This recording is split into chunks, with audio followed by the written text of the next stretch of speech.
Good afternoon. Today is September 30th, 2011. This is the Ron Economy YouTube channel, and today I wanted to talk about my visit to Wall Street on Sunday. I went there Sunday to see what people were there talking about. Took some pictures of other sites, but basically, nice leisurely walk.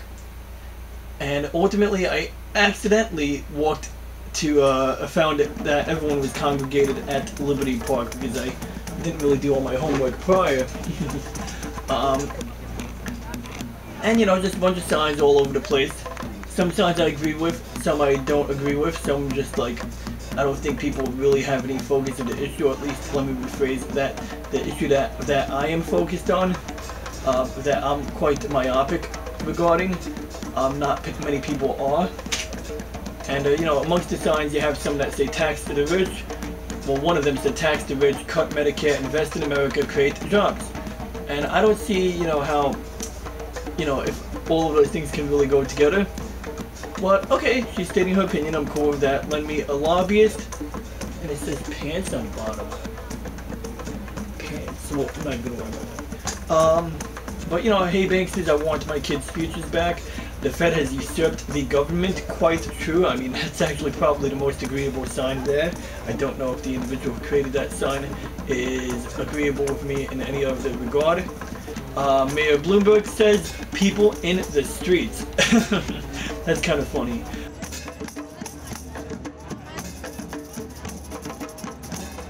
Then, pension fund profits equals Wall Street profits. Now, pension fund losses equal Wall Street profits. That's reasonable. Mr. Obama, tear down this empire. Sir, you are barking up the wrong tree. Mr. Obama is not the man to tear down the empire.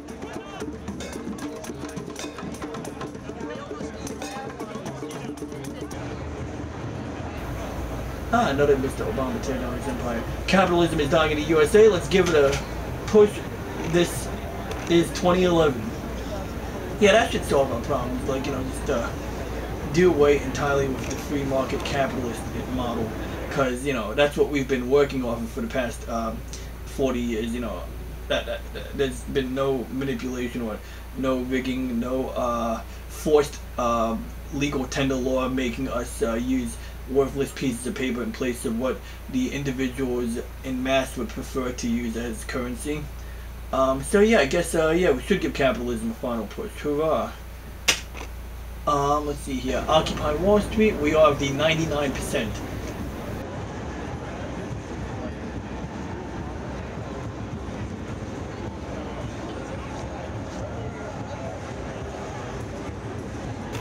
We got some handicrafts going on. I thought that was actually really cool. Someone has to make signs. That's how it gets done. And I love model houses so much, or model buildings, I guess. I mean, I loved it. I thought it was pretty cool. A job is a right. Capitalism doesn't work. Capitalism is the definitive original model, but I'm not going to get into arguments about that at this very moment.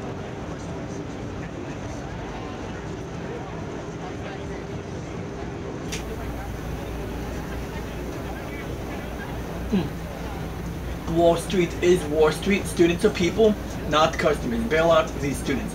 I have a video where Obama addresses this sign's concern.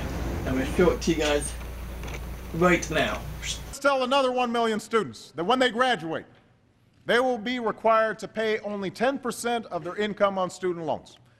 And all of their debt will be forgiven after 20 years, and forgiven after 10 years if they choose a career in public service. Because in the United States of America, no one should go broke because they chose to go to college. Next up, I got a couple of videos that are quite funny. The first video is Alan Greenspan talking about why the US government will never ever default on its sovereign debt. And then the video after that is going to reinforce why dollars are better than that stupid precious metal that they call gold. It's a delight watching these videos back to back, I assure you guys. And then after that, I'm going to leave you guys to see my pictures and video from Webster Hall on Monday when I went to see Ron Paul and Peter Schiff. There were other guests on before them, but I didn't come there to see a guy play guitar. I didn't come there to see the city council guy from Queens, although it was nice to see, you know, him speak anyway. I didn't come there to see some lady speak about stuff. I didn't come there to see the other guys or the other guy. Just Peter Schiff and Ron Paul. You know, the smart guy, straight shooter, is pretty consistent.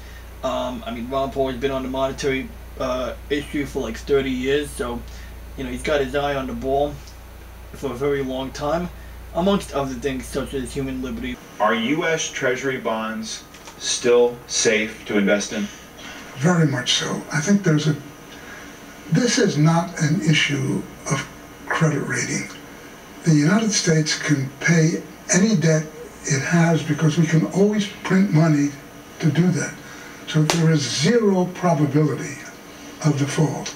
But Todd Hirsch says there's something else happening here too. Some investors aren't confident that with what gold is backed by, or if it's backed by anything at all, as compared to something like the U.S. dollar.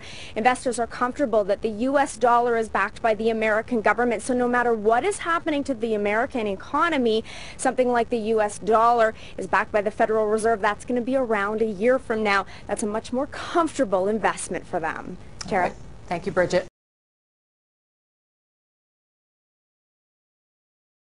They understand the difference between military spending and defense spending.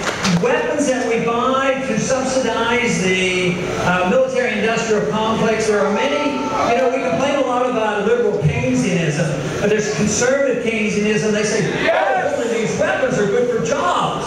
Yeah, well, if you didn't spend it on weapons, you spend it on weapons, you send it overseas and the planes get blow up, it doesn't help it. The military Keynesianism is every bit as bad economically as domestic Keynesianism. Some people have been taught many times in our schools over the many, many decades, especially since the Depression, that we didn't get out of the Depression until we had World War II. That's insane. Of course, it lowered unemployment, but 7 million people were drafted and sent overseas and exposed to war. The Depression didn't end. Economic problems, and I remember them well during World War II, they were further depressed. The Depression never ended till after World War II. The military budget was slashed more than 50%. Taxes were slashed 30%. 6 or 7 million people came home, and guess what? We had economic prosperity. But personal liberty is very important, and after 9/11, believe me, our personal liberties have been attacked. For instance, the one bill that we should repeal rather quickly is the